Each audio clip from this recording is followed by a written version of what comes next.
નમસ્કાર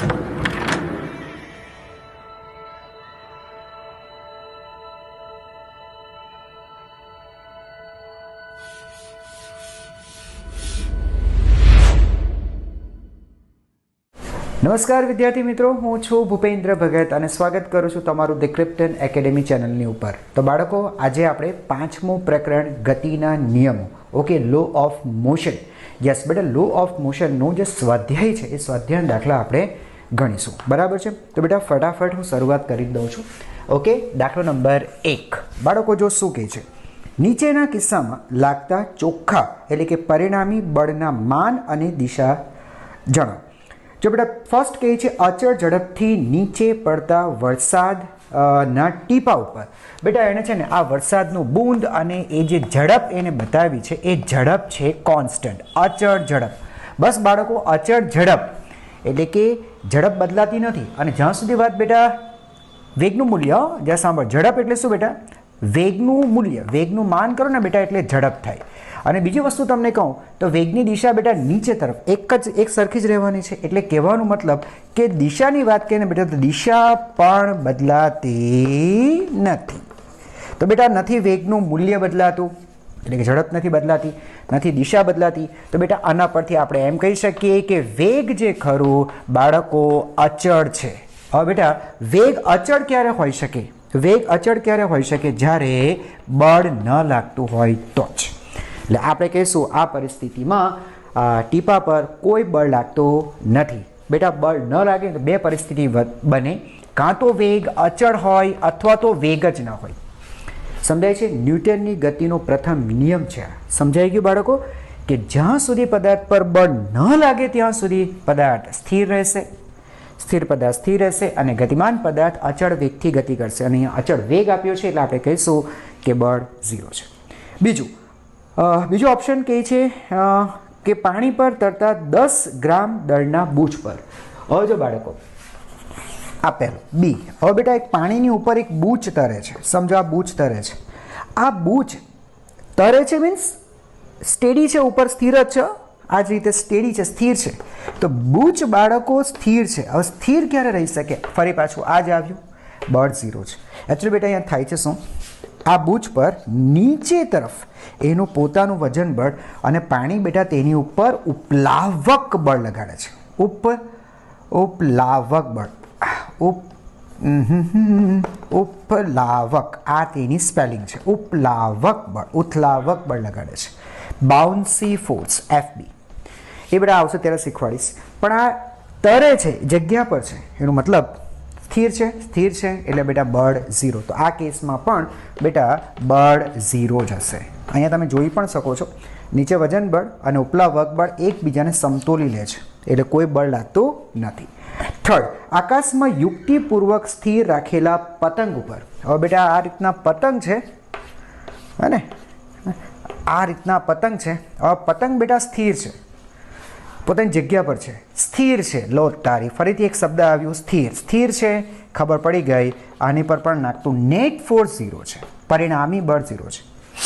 ખબર પડી કે બેટા તો જ એ જગ્યાએ સ્થિર રહી શકતું. એકચ્યુઅલી શું હોય બેટા, હવા ભરાતી હોય ને તો હવા એને પાછળની બાજુએ બળ લગાડે અને આ દોરીનું ટેન્શન ફોર્સ બેટા તેને આગળ ખેંચે એટલે કે પતંગ જગ્યા પર રહેશે.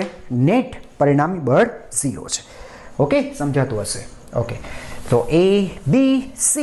Now let's talk about D. Right? D option શું કહે છે બાળકો? ડી કહે છે ખરબચડા રસ્તા પર 30 કિલોમીટર પ્રતિ કલાકના અચળ વેગથી ગતિ કરતી કાર. હવે જે બેટા કાર છે ને,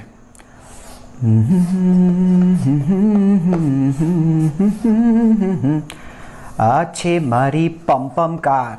લો, આ બેટા મારી કાર હે કે નહીં? હવે એ જે કાર છે ને બાળકો, બસ બસ બહુ થઈ ગયું. આ જે કાર છે ને બેટા એ કહે છે અચળ વેગથી ગતિ કરે એટલે એક સરખા વેગથી ગતિ કરે. એક સરખા વેગથી બેટા, એક સરખા વેગથી ગતિ કરે છે એનું મતલબ વેગ અચળ છે એનું મતલબ તો સર તો પછી નેટ ફોર્સ 0 થઈ જતું હશે. બળ 0 થાય તો જ આવી પરિસ્થિતિ તૈયાર થાય. એટલે શું થાય બરાબર? કારનું એન્જિન બેટા છે ને જેટલું બળ આની ઉપર આગળની બાજુ લગાડે છે ને એટલું જ ઘર્ષણ બળ બેટા પાછળ લાગે છે. આ શું છે? એન્જિન વડે લાગતું બળ હે ને. આ જે બળ છે F, એ કારના એન્જિન વડે લા લા લા કારના એન્જિન વડે આગળની બાજુએ લાગતું બળ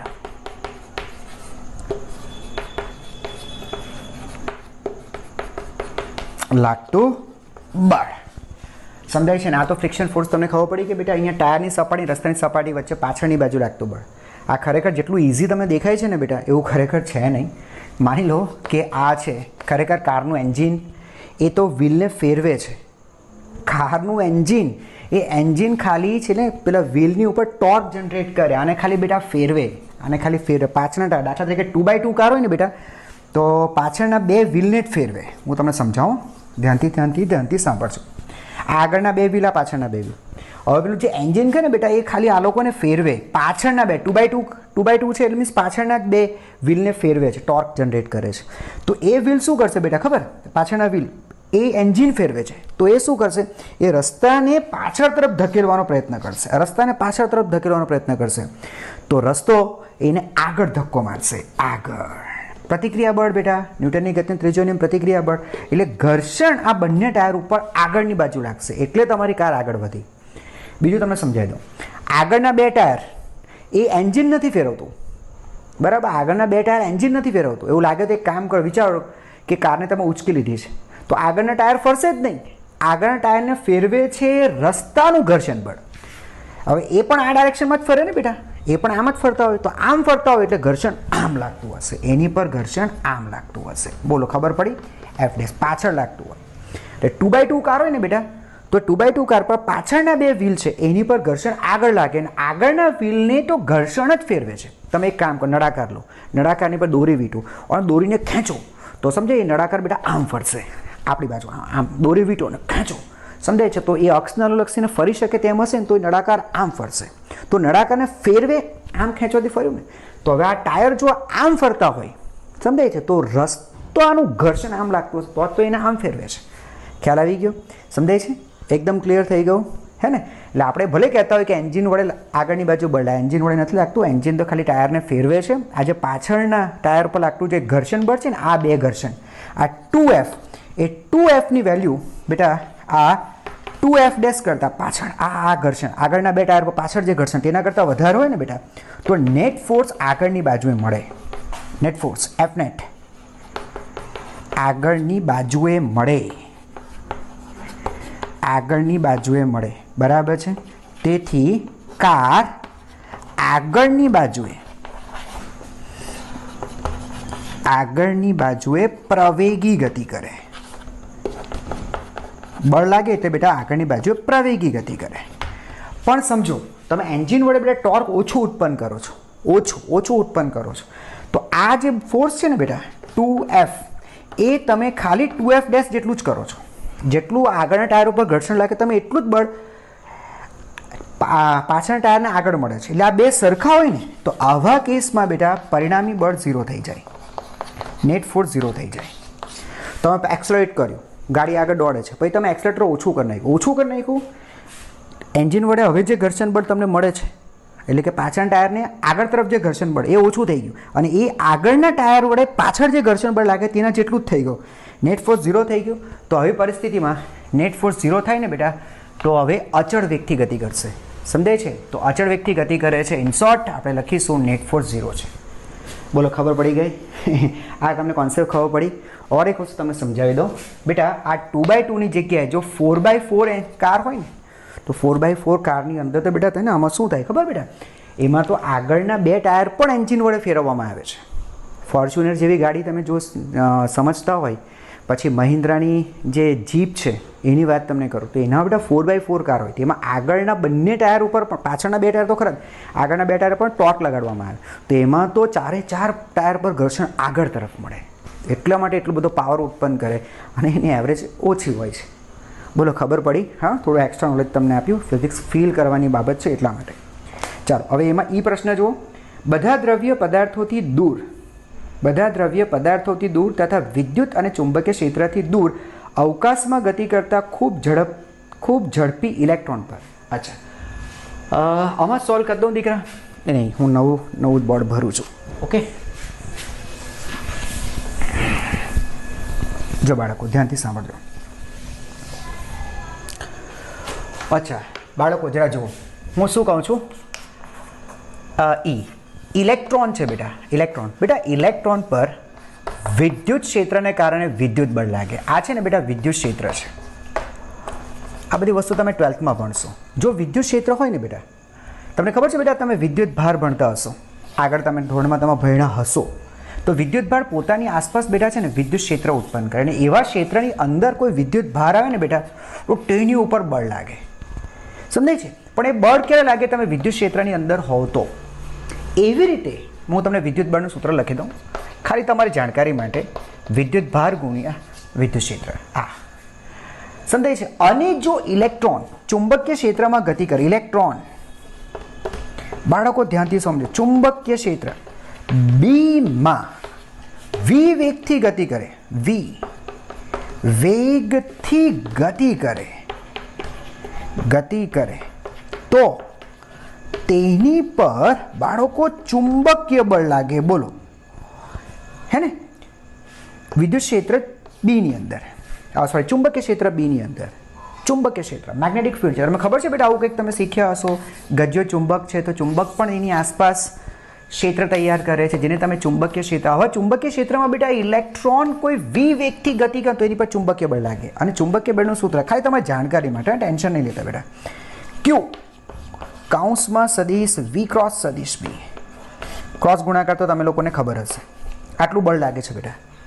પણ આ બધા બળ, વિદ્યુત ક્ષેત્રને લીધે લાગતું બળ, આ બળ, પછી આ બળ, આ વિદ્યુત બળ અને આ ચુંબકીય બળ, એ બળ બેટા ક્યારે લાગશે ખબર છે? તમે ક્ષેત્રની અંદર હોય તો, વિદ્યુત ક્ષેત્રની અંદર હોય તો, ચુંબકીય ક્ષેત્રની અંદર હોય તો. હવે આ એમ કહે છે ઇલેક્ટ્રોન વિદ્યુત ક્ષેત્રની અંદર નથી, ચુંબકીય ક્ષેત્રમાં નથી, તો બાળકો ન તો તેની ઉપર વિદ્યુત બળ લાગવાનું, ન તો તેની ઉપર ચુંબકીય બળ લાગવાનું. સમજ પડે છે? એટલે એ ભાઈ જે વેગથી ગતિ કરે છે ને એ વેગ તો કોન્સ્ટન્ટ જ હશે, અને કોન્સ્ટન્ટ વેગથી ગતિ કરે તો નેટ ફોર્સ બેટા કેટલું હોય? 0 જ હોય. બોલો, ખબર પડી ગઈ? હે ને? એટલે અહીંયા પણ છે ને લખ્યું જ છે, વિદ્યુત અને ચુંબકીય ક્ષેત્ર દૂર અવકાશમાં ખૂબ ઝડપથી ગતિ કરે છે. એટલે ન એ વિદ્યુત ક્ષેત્રમાં છે, ન એ ચુંબકીય ક્ષેત્રમાં છે, તો ન તેની પર વિદ્યુત બળ લાગે, ન તેની પર ચુંબકીય બળ લાગે, તો બળ જ નથી લાગતું. નેટ ફોર્સ 0 છે, એટલે અચળ વેગથી ગતિ કરશે. અથવા તો એમ કહેશું તેની પર કોઈ બળ જ ન લાગશે. તો બાળકો એની સાથે આ પહેલો પ્રશ્ન આપણો પૂરો થઈ ગયો. બરાબર છે? હા ને? ચાલો હવે પ્રશ્ન નંબર 2 જોઈએ. ઓકે બાળકો જોજો, પ્રશ્ન નંબર 2 સાંભળો. એ કહે છે 0.05 kg દળની એક લખોટી, એકદમ ખોટી, ના બહુ મજા આવતી અમે રમતા. 0.05 kg દળની એક લખોટી ઉધ્વ દિશામાં ફેંકવામાં આવે છે. લો આ લખોટી એને ફેંકો બેટા ઉધ્વ દિશામાં ફેંકવામાં આવે છે. લખોટી પર લાગતા ચોખ્ખા બળનું માન અને દિશા નીચેના કિસ્સામાં જણાવો. બરાબર, ચાલો ઓકે. તો બેટા આને ઉપર ફેંકીએ કોઈ વિવેકથી. બરાબર, ચાલો પહેલો પ્રશ્ન જુઓ. તેની ઉધ્વ દિશામાં ગતિ દરમિયાન, હવે બેટા લખોટી જ્યારે ઉપર તરફ ગતિ કરતી હોય ત્યારે તેની પર કયા બળો લાગશે? તો બેટા આ લખોટી એને ઉધ્વ દિશામાં ફેંકીએ છીએ, બરાબર, તો તે ગતિ કરતી હોય ઉધ્વ દિશામાં, ત્યારે તેની પર કયા બળ લાગે? એક જ બળ લાગે બેટા, અને તે છે તેનું વજન બળ. બસ બીજું કંઈ નહીં. નીચે તરફ વજન બળ mg. પણ સર આપણે હાથથી એમ ઝટકો મારીને ઉપર નાખીએ તો એ બળ ન લાગે બેટા. યાદ રાખો, પદાર્થ પર બળ લાગતું શૂન્ય થાય ને બેટા, એટલે તરત જ બીજી ક્ષણે એ બળની તે સ્મૃતિ ભૂલાવી દે. આ બહુ અગત્યનું. પદાર્થ પર લાગતું બળ શૂન્ય થાય, બરાબર, કે તરત જ બળની સ્મૃતિ ભૂલાવી દે. એની પર બળ લાગતું જ નથી લાગતું, એટલે તે અચળ વેગથી ગતિ કરે. તમે ઝટકા સાથે એમ છોડો, જો તમે છોડો ને તો હવે એ બળનો કોઈ મતલબ જ નથી. તમે જ્યાં સુધી બળ તમે કોઈ વસ્તુ પર બેટા જ્યાં સુધી બળ લગાડો ને, એક મિનિટ બેટા તમે શીખવાડો. સમજો, આ સ્થિર વસ્તુ છે, હે ને? તેનો પ્રારંભિક વેગ 0 છે. ઓકે, હવે તમે એની પર બળ લગાડ્યું, બળ તમે લગાડતા રહ્યા, સમજો તમે 10 સેકન્ડ સુધી બળ લગાડી, 10 સેકન્ડ સુધી બળ લગાડો છો, તો બળ લગાડશો ને બેટા એટલે તેની ગતિ પ્રવેગી થશે. જો આનું દળ m છે તો તેમાં ઉત્પન્ન થતો પ્રવેગ તમે ગણી પણ શકો, એ બરાબર F/m ગણી પણ શકો. દાખલા તરીકે હું તમને કહું બેટા, તમે 100 ન્યૂટન બળ લગાડ્યું, 10 kg 100 ન્યૂટન બળ લગાડ્યું 10 kgને વસ્તુ પર, આનું દળ છે 10 kg, સમજાય છે? તો બાળકો એમાં પ્રવેગ ઉત્પન્ન થશે 10 મીટર પર સેકન્ડ સ્ક્વેર. દર 1 સેકન્ડે તેનો વેગ 10 મીટર પર સેકન્ડ જેટલો વધશે. દર 1 સેકન્ડે તેનો વેગ 10 મીટર પર સેકન્ડ જેટલો વધશે. એટલે અત્યારે બેટા સમજો 0 છે ને, તો 1 સેકન્ડ બાદ, આફ્ટર 1 સેકન્ડ એનો વેગ હશે 10. બીજી 1 સેકન્ડ બાદ, એટલે ટોટલ 2 સેકન્ડ બાદ તેનો વેગ હશે 20. બોલો, ખબર પડે? એમ વેગ વધશે. પણ તમે જો લગાડી રાખો તો સમય કહો છો 10 સેકન્ડ સુધી તમે બળ લગાડી રાખો છો, 10 સેકન્ડ સુધી બળ લગાડો, તો 10મી સેકન્ડે બળ કેટલું હશે? 10મી સેકન્ડે બળ કેટલું હશે? તો બેટા એક કામ કર, 10મી સેકન્ડે વેગ કેટલો હશે? તો અંતિમ વેગ v ઇઝ ઇક્વલ ટુ, સૂત્ર બેટા તમને લોકોને પ્રવેગી ગતિના આવડતા હશે, અચળ પ્રવેગી ગતિ, v is equal to v0 plus 80. પ્રારંભિક વેગ 0, એટલે આ 0. પ્રવેગ કેટલો? 10. સમય કેટલો? 10 સેકન્ડ પછી. 10 સેકન્ડ પછી તેનો વેગ હશે 100 મીટર પર સેકન્ડ. બોલો, ખબર પડી? 100 વધતો ગયો, 0, 10, 20, 30, 40, 50, 60 એમ કરતા જાઓ. 10મી સેકન્ડે બેટા આવી જ જશે 100 મીટર પર સેકન્ડ. અને હવે તમે બેટા બળ 0 કરી નાખો ને, 10 સેકન્ડ પછી બળ 0 કરી નાખ્યું, ગયું, બરાબર, ખતમ. સમજાય છે? બળ નથી લગાડતા, સમજાય છે? તો પછી પછીનો વેગ એ 10 જ હશે. નહીં ખબર પડી સર? અહીંયા સમજો, અહીંયા સમજો, અહીંયા સમજો. સમય અને વેગ, હા 1 સેકન્ડ બાદ 10, 2 સેકન્ડ બાદ 20, આમ કરતા કરતા કરતા બેટા તમે 10મી સેકન્ડે તમારો વેગ 100. આ બધો બળ વેગ વધે છે. કેમ વધે છે? તમે બળ લગાડો છો એટલા માટે બળ લાગે છે. 10 સેકન્ડ થઈ તમે બળ લગાડવાનું બંધ કરી દીધું, હવે નથી લગાડતા, સમજાય છે? તો પછી તેની ગતિ અચળ વેગી થઈ જશે. એટલે 11મી સેકન્ડનો વેગ 100, 12મી સેકન્ડનો વેગ 100, કારણ કે બળ જ નથી, બળ નથી તો પ્રવેગ 0, અને પ્રવેગ 0 તો વેગમાં ફેરફાર નહીં થાય બાળકો. મેં લખ્યું તેમાં ખબર પડી? ના સર, બળ 0 તો કોઈ પ્રવેગ નહીં, પ્રવેગ નહીં એટલે વેગમાં કોઈ ફેરફાર થતો નથી, એટલે હવે વેગ અચળ રહેશે. અચળ અચળ અચળ અચળ છે. એટલે હવે 10 10 10 10 એટલે જે ક્ષણે તમે બેટા વેગ બળ છે ને, બળ બેટા તમે 0 કરો ને, એટલે હવે તો બળની સ્મૃતિ ભૂલાવી દે. ભાઈ હવે મારી પર કોઈ બળ લાગતો, ભલે 1 સેકન્ડ પહેલા લાગતો હોય, હવે નથી, પતી ગઈ વાત. હવે તો અચળ વેગથી ગતિ કરશે. બોલો, ખબર પડી બેટા? હે ને? એટલે તમે ઝટકા સાથે છોડો ને એટલે ભૂલી જાઓ, હવે બળ નથી લાગતું એની પર, તમારો બળ હવે નથી. ખબર પડી? તમે ફૂટબોલની કિક મારી, તમારો પગ બોલથી અલગ થઈ ગયો, એટલે હવે એ ફૂટબોલ પર તમારા બળની હવે અસર કોઈ નથી. એ તો સ્મૃતિ ભૂલાવી દે. આ કોન્સેપ્ટને બરાબર સમજો બેટા, ફિઝિક્સને ફીલ કરો, બહુ મજા આવશે. બોલો, ખબર પડી? ચાલો લખોડીવાળા એક્ઝામ્પલ ગણીએ, હે ને? આવો આવો આવો, ગણાવું.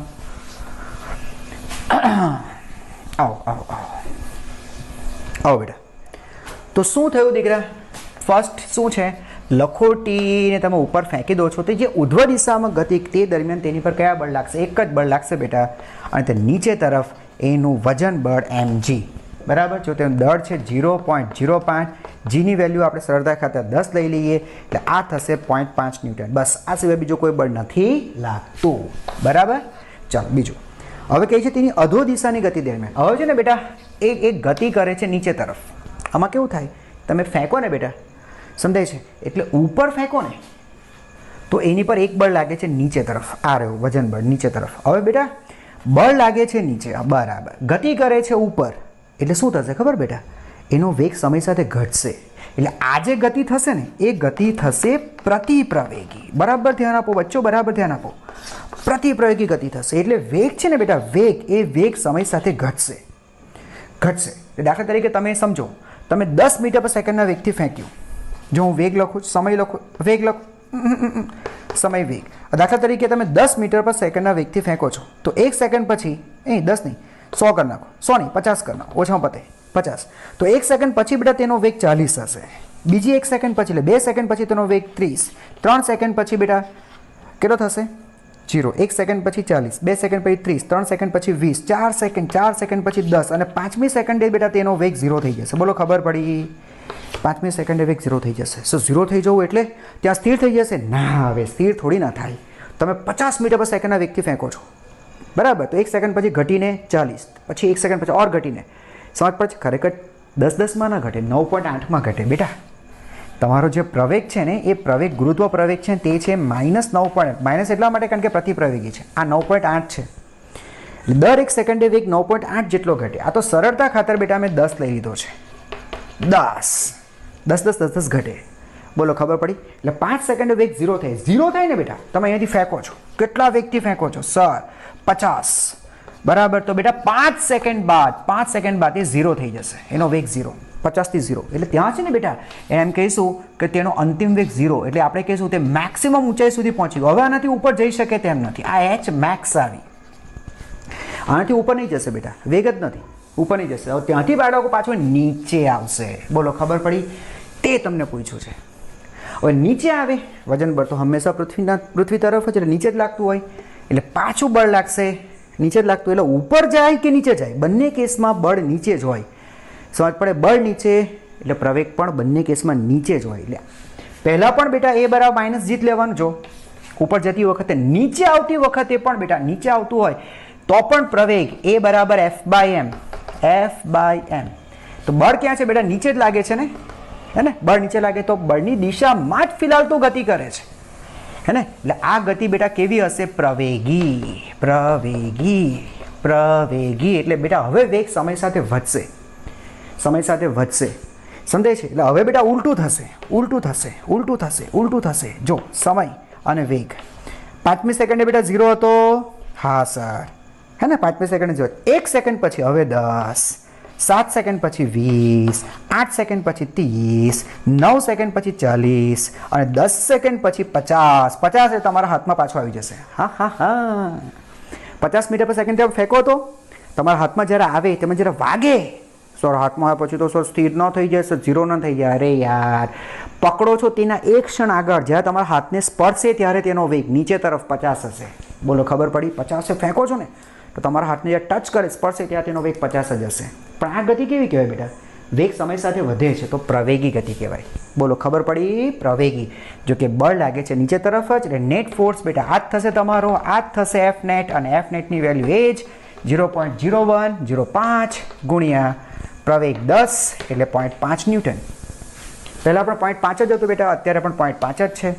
અને બંને કેસમાં વજન બળ નીચે જ લાગે, બરાબર છે? પણ ઉપર જતો હોય ત્યારે ગતિ પ્રતિપ્રવેગી, નીચે આવે ત્યારે પ્રવેગી. બસ આટલો કોન્સેપ્ટને મગજમાં ઉતારો.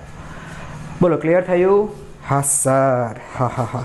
ફિઝિક્સ બાળકો ફીલ કરો એટલે બહુ મજા આવશે. સમજો એને, હે ને? ગોખવાની કોઈ જરૂર નથી. આવો આગળ વધીએ.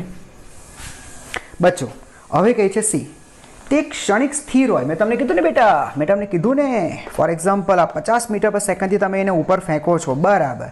એ h મેક્સ મહત્તમ ઊંચાઈએ પહોંચ્યા બાદ, સમજી ગયા ને બેટા? મહત્તમ ઊંચાઈએ તેનો વેગ 0 થઈ જાય. ત્યાં પહોંચ્યા બાદ એક ક્ષણ માટે સ્થિર થશે, એક ક્ષણ માટે, પછી પાછો નીચે આવશે. તો તે એટલે કે ઉચ્ચતમ બિંદુએ, જો લખોટીને ઉચ્ચતમ બિંદુ, આ બિંદુએ કેટલું બળ લાગશે? એ જ બેટા, બળ તો નીચે તરફ એક જ લાગે છે, તેનું વજન બળ mg, અને mg આપણે ગણીને થાકી ગયા 0.5 ન્યૂટન. સમજે? થ્રુ આઉટ આખી ગતિ માટે નીચેથી ઉપર જાય, ઊભો રહે થોડીક ક્ષણ માટે, પાછો નીચે, દરેક વખતે બળ એક સરખું જ લાગવાનું છે, 0.5 ન્યૂટન, અને તે અધો દિશામાં. પતી ગયું? અચ્છા, હજુ પ્રશ્ન કહે છે, જો લખોટીને સમસ્થિતિ સાથે 45 અંશના કોણે ફેંકવામાં આવી હોત તો તમારો જવાબ જો જુદો હોત. અચ્છા, એ કહે છે કે આપણે છે ને પહેલો કેસ આપણે શું કર્યું બેટા? લખોટીને આપણે આમ ફેંકી, બરાબર ને? આમ સિમ્પલ. સમજો મારો વેગ 50, આ રીતે ફેંકતા હતા. આ રીતે નહીં, આપણે એક કામ કરીએ. આ સમસ્થિતિ જમીન સાથે 45 અંશનો કોણ બનાવતી આ લખોટી, અરે એને જમીન સાથે બેટા 45 અંશનો કોણ બનાવતી દિશામાં આપણે સમજો કે એને 50 મીટર પર સેકન્ડના વેગથી ફેંકી તો બેટા કંઈ ના થાય, તેની ગતિ આવી થાય, અને પ્રક્ષિપ્ત ગતિ કહેવાય, બરાબર? જો કે આ આખી ગતિ દરમિયાન પણ એની પર બેટા એક જ બળ લાગશે, અને તેનું વજન બળ mg જે આપણે ગણીને થાકી ગયા 0.5 મીટર. આ સિવાય કંઈ ન થાય બેટા. ખબર પડી? પ્રક્ષિપ્ત ગતિ, આ આખી ગતિ દરમિયાન બેટા તેને નીચે તરફ, એટલે કે પૃથ્વીના કેન્દ્ર તરફ એને 0.5 ન્યૂટન બળ લાગશે. બાકી એ સિવાય બીજું કોઈ બળ નથી. હા, હવાનો અવરોધક બળ હોય પણ તે આપણે ધ્યાનમાં લેવાનું નથી. બોલો સમજાય? તમે એમ ન કહેતો સર મેં કિક મારી તો તેનું શું? મેં તમને જેવું તમારો પગ ફૂટબોલ છે તો એની સાથે તમે દૂર કરો ને એટલે પછી એની સ્મૃતિ ભૂલાવી દે, હવે મને પર લાગતો જ નથી, એટલે એક જ બળ થશે અને તે તેનું વજન બળ. બોલો ક્લિયર થઈ ગયું? બોલો મજા આવી તો લાઈક કરો, સબસ્ક્રાઈબ કરો, કોમેન્ટ કરો. Okay yes. ચાલો બાળકો આગળ વધો. 2 પ્રશ્ન પૂરા થયા. આગળનો પ્રશ્ન જો નંબર 3 શું કહે છે બાળકો? જો નીચેના દરેક કિસ્સામાં 0.1 kg દળ ધરાવતા એક પથ્થર પર લાગતા બળનું માન અને દિશા નક્કી કરો. તો એક પથ્થર છે બાળકો, પથ્થરનું દળ આપેલું છે 0.1 kg હશે. એક પથ્થર પર લાગતા બળનું માન અને દિશા નક્કી કરો. ફર્સ્ટ, સ્થિર રહેલી ટ્રેનની બારીમાંથી તેને પડવા દીધા પછી તરત. બેટા ટ્રેન સ્થિર છે. ફર્સ્ટ, જે પણ આ ટ્રેન છે બાળકો, એ ટ્રેન સ્થિર છે. બાળકો ટ્રેન સ્થિર છે ને, અને તેમાં તમે પથ્થરને નીચે પડવા દો, છોડી દો, તો સર તેની પર એક જ બળ લાગશે. તેનું વજન બળ mg, દળ છે 0.1, જીની કિંમત 10 એટલે 1 ન્યૂટન. બોલો ખબર પડી બેટા, આ એક જ બળ લાગશે. અચ્છા, બી. હવે કહે છે 36 કિલોમીટર પર કલાકના અચળ ઝડપથી દોડતી ટ્રેનની બારીમાંથી તેને પડવા દેવામાં આવે. હવે ટ્રેન છે ને બેટા ગતિમાં છે, એની ઝડપ આપેલી છે, જો કે એના સાથે કોઈ મતલબ નથી. 36 કિલોમીટર પ્રતિ કલાક એટલે બેટા આ છે ને 10 મીટર પર સેકન્ડ થાય. ટ્રેન ગતિમાં છે, આ ટ્રેન, આ તેની બારી, એવું વિચારી લો. તો બેટા આ છે ને 10 મીટર પર સેકન્ડના વેગથી ગતિમાં છે. હવે અહીંયા તમે પથ્થર છોડી દો એટલે ટ્રેન આગળ તરફની ગતિ કરતું હોય ને બેટા, તમે છોડો, તે પહેલાં પથ્થર ક્યાં હતો બેટા? ટ્રેનની અંદર હતો, તમે પકડી રાખેલો હતો. એટલે તમારો પથ્થર ટ્રેનના વેગ જેટલા વેગથી એ પણ ગતિમાં હતો, એટલે એને આગળની દિશામાં 10 મીટર પર સેકન્ડનો વેગ તો છે જ. અને તમે છોડો એટલે એને નીચે પેલો વજન બળ લાગશે. વાતમાં ખબર પડી બેટા? વજન બળ કેટલું? 1 ન્યૂટન. આ મેં ગણતરી કરેલી છે. 1 ન્યૂટન બળ લાગશે, સમજાય છે? તો બેટા ખાલી એમ કે ભાઈ કેટલું બળ લાગશે, તો બળ ખાલી બેટા 1 ન્યૂટન જ લાગશે. બળ ખાલી 1 ન્યૂટન જ લાગે. તમે છોડી દો એટલે 1 ન્યૂટન બળ એને નીચે તરફ લાગે. તમારો પ્રશ્ન જવાબ આવી ગયો. પણ તમને એમ પૂછે કે પથ્થરની ગતિ કેવી હશે, તો બેટા પથ્થરનો ગતિપથ એ આવો હશે. પથ્થર આગળ, તમે બહાર પ્લેટફોર્મ પર અથવા જમીન ઉપર ઊભા રહીને બેટા તમે આને જોશો ને, તો તમને પથ્થર છે ને, જો ટ્રેન આમ જાય છે તો તમને પથ્થર ટ્રેનની દિશામાં આમ, ટ્રેન આગળ જાય છે, તમે ટ્રેનની દિશામાં આમ પડતો દેખાશે. એટલે તે આગળ પણ અને નીચે પણ પડતો દેખાશે, પ્રક્ષિપ્ત ગતિ કરતો દેખાશે. તેનો માર્ગ આવો પરવલય આકાર. તમે ટ્રેનમાંથી જોશો ને તો તમને નીચે પડતો દેખાશે. તમે ટ્રેનમાં તમે પથ્થર છોડો છો, તમે જોશો ને તો તમને ખાલી નીચે પડતો જ દેખાશે. કેમ? કારણ કે તમે જેટલા સમયમાં જેટલું અંતર તમે કાપો છો, પથ્થર પણ તમારી સાથે તેટલા સમયમાં તેટલું જ આગળ પણ આવે છે. એટલે પથ્થર તમારી સાથે જ આગળ આવતું હશે. ખબર પડે છે મારી વાત? નથી ખબર પડતી? તમે છોડશો ને તો તમને પથ્થર સીધો નીચે જ જતો દેખાશે. બરાબર? એની પાછળનું કારણ શું? જેટલા સમયમાં જેટલું અંતર, દાખલા તરીકે તમે 1 સેકન્ડમાં 10 મીટર આગળ ગયા, તો તમારો પથ્થર પણ 1 સેકન્ડમાં 10 મીટર આગળ ગયો. કેમ સર? મેં તો પથ્થર છોડી દીધું. ભલે છોડી દીધું બેટા, તમે છોડો ને, સમજાય છે? તમે છોડો તે પહેલાં પથ્થર જો, તે પથ્થર ટ્રેનની સાથે ગતિમાં હતો, હવે તમે છોડી દો, સમજાય છે? તો એ તેની ગતિ ચાલુ જ રાખશે એ દિશામાં. કેમ? કારણ કે આપણે એ દિશામાં તો કોઈ બળ જ નથી ને. ટ્રેનની ગતિની દિશામાં કોઈ બળ નથી. તમે નથી આમ ફેંકો, નથી આમ ફેંકો, તમે પકડી રાખ્યો છે, સમજાય છે? હે કે નહીં? ખબર પડે છે બેટા? એટલે એમ બી અચળ વેગથી ગતિ કરે. આ વેગ કેવો છે? અચળ છે. એટલે નથી ટ્રેન પર કોઈ બળ લાગતું, નહીં તમારા પથ્થર પર કોઈ બળ લાગતું, સમજાય છે? એટલે એ શું કરશે બેટા? એનો વેગ એટલો જાળવી જ રાખશે, કારણ કે બળ તો 0 જ છે. આ દિશામાં તેની પર કોઈ બળ જ નથી લાગતું. એટલે તે 10 મીટર પર સેકન્ડના વેગથી આગળ પણ જશે, અને સાથે નીચે વજન બળ છે, તો વજન બળને કારણે તે દિશામાં તે પ્રવેગી ગતિ પણ કરશે. પ્રવેગી ગતિ ખબર પડે બેટા? 0 વેગ, પછી 10, પછી 20, પછી 30. એટલે આ રીતે વેગ સમય સાથે વધતો જશે, પણ કઈ દિશામાં? નીચે તરફ. બાકી આગળની દિશામાં તો તે એક સમાન 10 મીટર પર સેકન્ડના વેગથી જ ગતિ કરશે. અને એનો પરવલય આગ જે પથ છે ને, એ પથ આને દેખાશે. જે જમીન પર ઊભા રહીને જોશે ને તેને દેખાશે કે આમ પડે છે. બાકી તમને તો બેટા એમ નીચે પડતો જ દેખાશે. બોલો ખબર પડી? હે ને? જો કે તમારે આન્સર લખવાનું છે, પથ્થર પર કોઈ બળ પથ્થર પર લાગતું બળ 1 ન્યૂટન છે, કોઈ નહીં. બળ લાગે છે 1 ન્યૂટન બળ નીચે તરફ લાગે છે. બોલો ખબર પડી ગઈ? બોલો પડી ગઈ? હે ને? બહુ મસ્ત. અચ્છા, ધ્યાનથી સાંભળજો. કોન્સેપ્ટ ક્લિયર થાય છે બાળકો? ક્લિયર થાય છે? હે ને? ચાલો હવે શું કહે છે બાળકો? જોજો. સી, આમાં મજા આવશે. તે ક્ષણિક સ્થિર કાં ગયો હા, સી, 1 મીટર પર સેકન્ડ સ્ક્વેરના પ્રવેગથી ગતિ કરતી ટ્રેનની બારીમાંથી તેને પડવા દીધા પછી. અચ્છા, હવે આ જે ટ્રેન છે ને બાળકો, અચ્છા ધ્યાન નથી જોજો. આ ટ્રેનની બારી, એમાંય તમે પથ્થર જોવા દો છો. આ ટ્રેન છે ને બેટા, એ 1 મીટર પ્રતિ સેકન્ડ સ્ક્વેરના પ્રવેગથી ગતિ કરે છે, સમજાય છે? તો તમે જ્યાં સુધી હાથમાં પકડી રાખશો ને, ત્યાં સુધી આ પથ્થર પણ આટલા પ્રવેગથી જ ગતિ કરે છે. એટલે આપણે કહીશું કે પથ્થરને આગળની દિશામાં બળ મળે છે, કારણ કે પ્રવેગ એમને એમ તો આવી નહીં બેટા. પ્રવેગ ક્યારે મળ્યો હોય એની પર આગળની દિશામાં બળ લાગતું હશે, પરિણામી બળ આગળ લાગતું હશે. તો તમારા પથ્થર પર પણ બળ લાગે છે. સમજાય છે? હવે જેવો તમે છોડો, હો છોડો ને બેટા, એટલે હવે આ પ્રવેગ પથ્થર પર નથી, પથ્થર પર આ પ્રવેગ નથી. વાતમાં ખબર પડી? મેં તમને આગળ પેલા એક્ઝામ્પલ ને સમજાવ્યું કે તમે વસ્તુને 10 સેકન્ડ સુધી તમે ધક્કો મારો છો, તો 10 સેકન્ડ સુધી તેને પ્રવેગ છે, ધક્કો મારવાનું બંધ કરી દો એટલે પછી જે તેનો વેગ હોય ને એટલો અચળ વેગથી ગતિ કરે. બોલો સમજાયું? સમજો, જે ક્ષણે તમે છોડી દો, દાખલા તરીકે સમજો ટ્રેનનો વેગ 0 થી 10, 20, 30, 40 આમ વધતો ગયો, બરાબર. હવે જ્યારે તમે છોડો છો, સમજાય છે, ત્યારે તેનો વેગ હતો 40. આ જો પ્રવેગી ગતિ કરે છે એટલે પથ્થરની ગતિ પણ પ્રવેગી, એટલે એનો વેગ પણ 10, 20, 30, 40 થયો. હા સર થયો.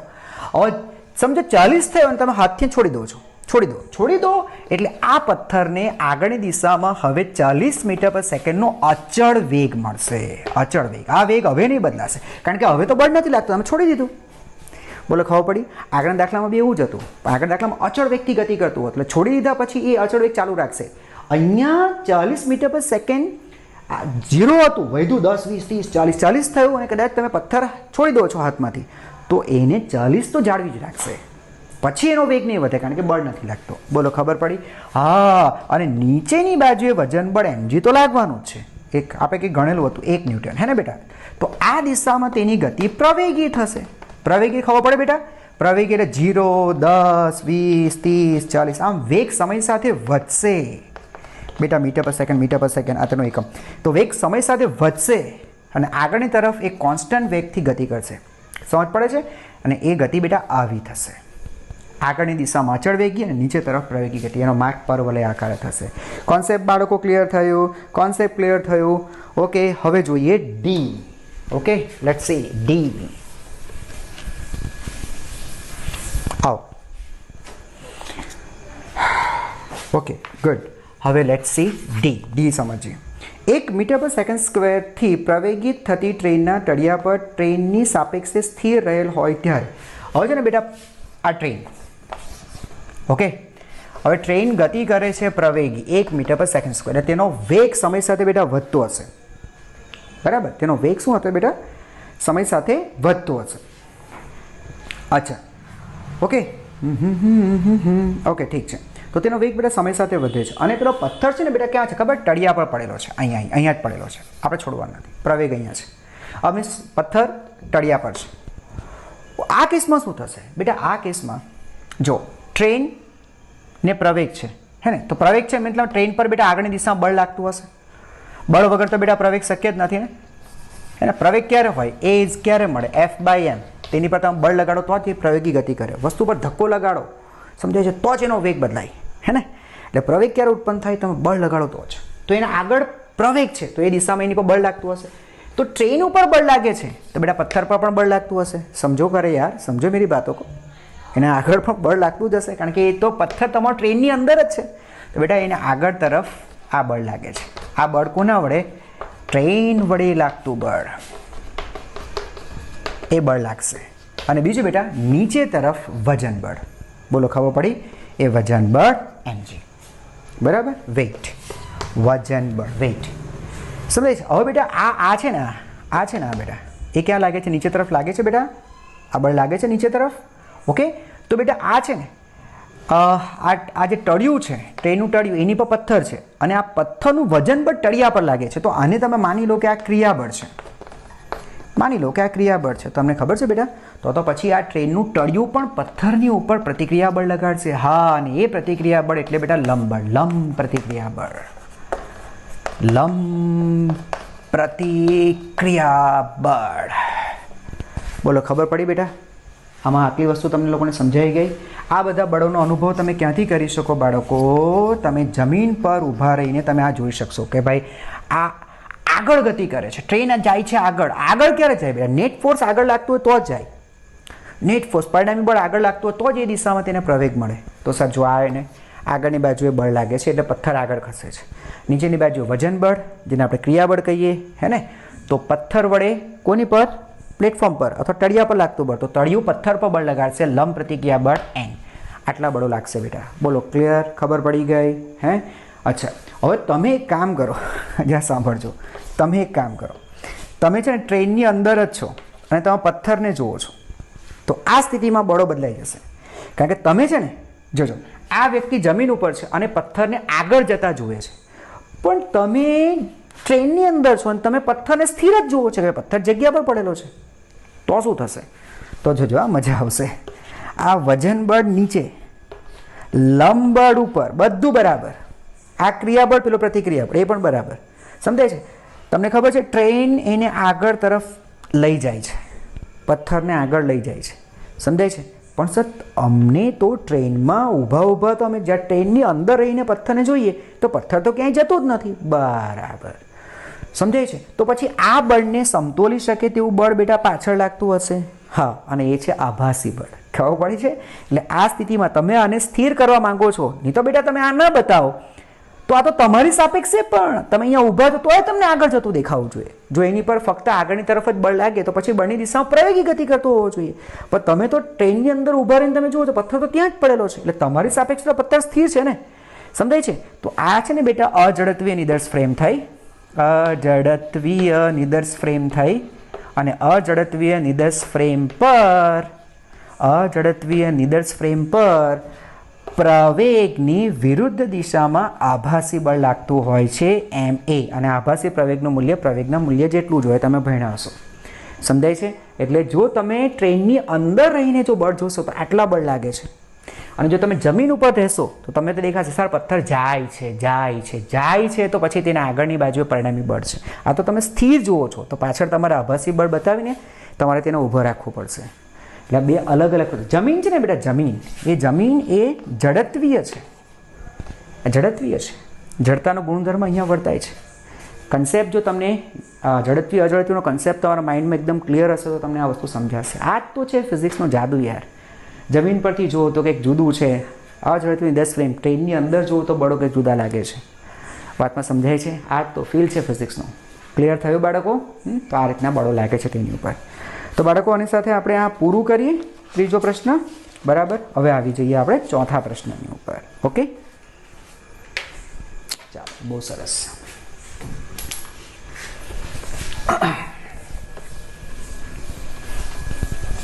ઓકે, ચોથા પ્રશ્ન પર આવી જઈએ આપણે. હે રામ. અચ્છા, તો આ ચોથો પ્રશ્ન સાંભળો. શું કહે છે બાળકો? જોવા તો એક લીસા સમસીરી ટેબલ પર L લંબાઈની દોરીનો એક છેડો. માની લો બેટા આ ટેબલ છે. લો બસ પાયા બાયા મૂકીને મસ્ત જોરદાર બનાવી દીધું.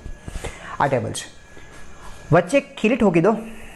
બરાબર. દોરી બાંધીને બેટા એક કણને ફેરવો. તમે ફેરવો. બરાબર, આમ ફેરવો. ટક ટક ટક ટક ટક. તો લીસી સમસીટી ટેબલ પર L લંબાઈની દોરી. અચ્છા, દોરીની લંબાઈ બેટા L. આ L. દોરી પર M દળનો એક કણ. તો બેટા આ કણનું દળ આપી દીધું આપણને M. બરાબર. M દળનો કણ સાથે અને બીજો છેડો એક નાની ખીલી સાથે જોડેલ છે. એટલે બેટા અહીંયા ખીલી મારી દો. બરાબર. દોરી બાંધી દો, એક છેડો અહીંયા, બીજા છેડા પર કણ બાંધી દો, અને કણને V ઝડપથી વર્તુળમય ગતિ કરે છે. એટલે બેટા આ છે ને V ઝડપથી વર્તુળ ગતિ કરે છે. વજન આને એકચ્યુઅલી આ છે ને બેટા નિયમિત વર્તુળાકાર ગતિ છે. તમે જો બરાબર સમજાવો હોય તો નિયમિત વર્તુળ ગતિ થઈ રહી છે. નિયમિત વર્તુળ ગતિ એટલે અચળ ઝડપથી વર્તુળ પથ પર થતી ગતિ. બેટા એને કહેવાય નિયમિત વર્તુળાકાર ગતિ. પંખાની ગતિ, હે ને? પછી પંખો શરૂઆતમાં આપણે સ્વિચ ઓન કરીએ ત્યારે નહીં, એક મસ્ત એક સ્પીડ પકડાઈ જાય અને પછી એમ એક સરખી ઝડપથી ગતિ કરે છે, તેની વાત કરું છું. ઘડિયાળના ત્રણેય કાંટાઓની ગતિ એ નિયમિત વર્તુળાકાર ગતિ છે. ઓકે બાળકો? અચ્છા, તો એવું કહે છે ભાઈ નિયમિત વર્તુળ ગતિ કરે છે. તો કણ પર ચોખ્ખું બળ એટલે કે કેન્દ્ર તરફની દિશામાં કેટલું હશે તે પસંદ કરો. અચ્છા, તો કણ પર બેટા ચોખ્ખું કેટલું બળ લાગતું હશે? ચાલો એક મિનિટ અહીંયા બતાવું છું. આ આપણો કણ, આ તેનું વર્તુળ માર્ગનું કેન્દ્ર. આપણે ફેરવીએ છીએ આમ ફરે છે. આટલી વસ્તુ તમે નીચે બતાવી છે. હા, સમજાયું? બેટા હંમેશા યાદ રાખો, વર્તુળ ગતિ બેટા ત્યારે જ થાય જ્યારે તેને કેન્દ્ર તરફ ખેંચી રાખતું કોઈ બળ મળે, જેને તમે નામ આપો છો કેન્દ્રગામી બળ. કેન્દ્રગામી બળ વગર બેટા વર્તુળ ગતિ થાય જ નહીં. તમે થિયરીની અંદર વસ્તુઓ શીખ્યા હશો. ન્યુક્લિયસની આસપાસ ઇલેક્ટ્રોન ત્યારે જ વર્તુળ ગતિ કરી શકે જ્યારે ઇલેક્ટ્રોનની ન્યુક્લિયસ તરફ ખેંચી રાખતું બળ કેન્દ્રગામી બળ મળે, અને એ કેન્દ્રગામી બળ પૂરું પાડે છે વિદ્યુત બળ. ઇલેક્ટ્રોન ઋણ વિદ્યુત ભારિત, ન્યુક્લિયસ ધન વિદ્યુત ભારિત, વિજાતીય વિદ્યુત ભારો વચ્ચે આકર્ષણ બળ લાગે. સમજાય છે? હું આવું કંઈ કહેવા માંગુ છું. વિજાતીય વિદ્યુત ભાર વચ્ચે વિદ્યુત આકર્ષણ બળ હે કે નહીં બાળકો? વિદ્યુત બળ કે જેને ખેંચી રાખે છે. એવી રીતે બેટા સૂર્યની ફરતે પૃથ્વી ગતિ કરે છે ને, પૃથ્વી વર્તુળ ગતિ કરે છે, તેના માટે જરૂરી એવું કેન્દ્રગામી બળ બેટા એને ગુરુત્વાકર્ષણ બળ લાવી આપે છે. સૂર્ય પૃથ્વીને ખેંચી રાખે છે તો થાય બેટા. તો અહીંયા પણ આ વર્તુળ ગતિ થાય છે ને, તો કેન્દ્ર તરફ બેટા કોઈકને કોઈ બળ તો લાગતું જ હશે, જેને આપણે નામ આપીએ છીએ કેન્દ્રગામી બળ. તો આ કેન્દ્રગામી બળ બેટા આવે છે ક્યાંથી ખબર? એ આવે છે આ દોરીની અંદર તણાવ બળ. તણાવ બળ અહીંયા લખું છું, તણાવ બળ. આ તણાવ બળ, ટેન્શન બેટા અંદર એને ખેંચી રાખે છે. અને ટેન્શન ફોરની બેટા દિશા હંમેશા યાદ રાખજો. તમે કોઈ પણ બિંદુ, દાખલા તરીકે આ બિંદુ પાસે તણાવ બળ કઈ હશે યાદ રાખો ને, બિંદુથી દૂર તરફ. બિંદુથી દૂર. આ એક મસ્ત તમે તૈયાર કરી નાખો બાળકો. આ કણ પાસે તણાવ બળ કઈ હશે? તો તણાવ બળ બેટા તે બિંદુથી દૂર તરફ, એટલે તણાવ બળ આમ લાગતું હશે. એ કેન્દ્ર તરફ લાગે છે. બોલો, વાતમાં સમજ પડી બાળકો? કેન્દ્ર તરફ લાગતું બળ એક તરફ શું છે બેટા? તણાવ બળ તમને પૂરું પાડશે. તણાવ બળ કેન્દ્રગામી બળ પૂછે, ખેંચી રાખશે. બોલો, ખબર પડી? એ સર, તો પછી અંદર આવી જવું જોઈએ, આ દિશામાં આવી જવું જોઈએ. પરિણામી બળ લાગે તો આ દિશામાં આવી જવું જોઈએ. નહીં આવે બેટા. એટલે તમે રીઝન કહો. બળ આ દિશામાં લાગે છે એટલે સીધી વસ્તુ છે, આ દિશામાં પ્રવેગ છે. જો કે એ પ્રવેગને બેટા કેન્દ્રગામી પ્રવેગ કહેવાય. અને તમને કદાચ ખબર હશે, નિયમિત વર્તુળ ગતિ કરતા કણ પર લાગતું કેન્દ્રગામી પ્રવેગનું સૂત્ર છે v²/r. આ લેસનમાં તમે આગળના લેસનમાં તમે ભણ્યા છો. તો એને આ દિશામાં પ્રવેગ લાગે છે. હવે તમે આની ઉપર જ બેઠા છો એવું વિચારો, હે ને? તો તમે બેઠા છે ને, તમે એવા કણ ઉપર બેઠા છો જેને કેન્દ્ર તરફ પ્રવેગ છે, તો તમે બેટા અજડત્વીય નિદર્શ ફ્રેમ પર બેઠા છો. વાતમાં ખબર પડી બેટા? તમે અજડત્વીય નિદર્શ ફ્રેમ પર બેઠા છો ને, અજડત્વીય નિદર્શ ફ્રેમ પર બેટા આભાસી બળ લાગે, અને આભાસી બળ હંમેશા પ્રવેગની વિરુદ્ધ દિશામાં હોય. આ ડાયરેક્શનમાં બેટા તમારી ઉપર આભાસી બળ પણ લાગશે. સુડો ફોર્સ કહેવાય અંગ્રેજીમાં. એટલે એને FP થી દર્શાવાય છે, અને FP નું મૂલ્ય ma, અને આ એ એટલે બેટા આભાસી પ્રવેગ, અને આભાસી પ્રવેગનું મૂલ્ય બેટા પ્રવેગના મૂલ્ય જેટલું જ હોય. બોલો, સમજ પડી? આટલું તેની પર આભાસી બળ લાગશે. બધો ખબર પડી બેટા? એટલે આ તણાવ બળ અંદર તરફ અને પેલું આભાસી બળ બંને બેટા એકબીજાને સમતોલી લે છે. એટલે તમે છે ને બેટા ન કેન્દ્ર તરફ આવો ને કેન્દ્રથી દૂર તરફ જાઓ. આભાસી બળને કેન્દ્ર ત્યાગી પણ કહેવાય છે. દૂર તરફ લાગે છે ને, કેન્દ્ર ત્યાગી. આ બંને એકબીજાને બેલેન્સ કરે છે. એટલે બેટા આ છે ને તમે બરાબર આ જગ્યા રહીને વર્તુળ, એટલે એક અમુક ત્રિજ્યા બનાવીને, જો કે આ ત્રિજ્યા છે ને કેન્દ્રથી અમુક અંતર ફિક્સ બનાવીને તમે વર્તુળ ગતિ કરી શકશો. બોલો, ખબર પડી? તો આની પર બેટા આટલા બળો લાગે છે. તમને પૂછ્યું છે તો કણ પર લાગતું ચોખ્ખું કેન્દ્ર તરફ લાગતું બળ કયું હશે તે નીચેનામાંથી પદ. તો કેન્દ્રની દિશામાં લાગતું બળ બેટા કેટલું હશે? તણાવ બળ. એને બેટા છે ને પરિણામી બળ, જો પરિણામી બળ એમ જોવા જઈએ તો બેટા 0 છે બરાબર. વસ્તુ પર લાગતું બળ 0, પણ એને કીધું કેન્દ્ર તરફ લાગતું ચોખ્ખું બળ. બહુ મસ્ત એને પ્રશ્ન પૂછ્યો છે, જરાક ને અર્થ બરાબર કાઢજો. એને લખ્યું છે આ રીતે, કેન્દ્ર તરફ લાગતું પરિણામી બળ નક્કી કરો. પરિણામી બળ નક્કી કરો. તો બેટા એ બળ છે કેન્દ્ર તરફ લાગતું પરિણામી બળ, તણાવ બળ. બાકી ચોખ્ખું બળ આ તો ઠીક છે. બાકી જે એમ પૂછે ને કણ પર લાગતું ચોખ્ખું બળ, કણ પર લાગતું ચોખ્ખું બળ, ચોખ્ખું બળ બેટા પૂછે ને તો એ બળ 0 હતું. નેટ ફોર્સ 0 છે કણ ઉપર લાગતું. આ તો અહીં કીધું કેન્દ્ર તરફ કેટલું બળ લાગશે, તો એ તણાવ બળ લાગશે. આખો કોન્સેપ્ટ બેટા ક્લિયર થઈ ગયો બરાબર. તો આની સાથે બેટા આપણે 4 પ્રશ્ન અહીંયા પૂરા કર્યા, અને આજનો વિડીયો બેટા અહીંયા જ આપણે બંધ રાખીશું બરાબર. વિડીયોની લેન્થ બહુ લાંબી નથી કરવી. નેક્સ્ટ વિડીયોની અંદર આપણે આનાથી આગળ વધશું. Okay, thank you very much for watching. અને યસ, લાઇક, શેર અને સબસ્ક્રાઈબ કરવાનું ભૂલતા નહીં બરાબર છે. ઓકે બાળકો, તો love physics and thank you very much.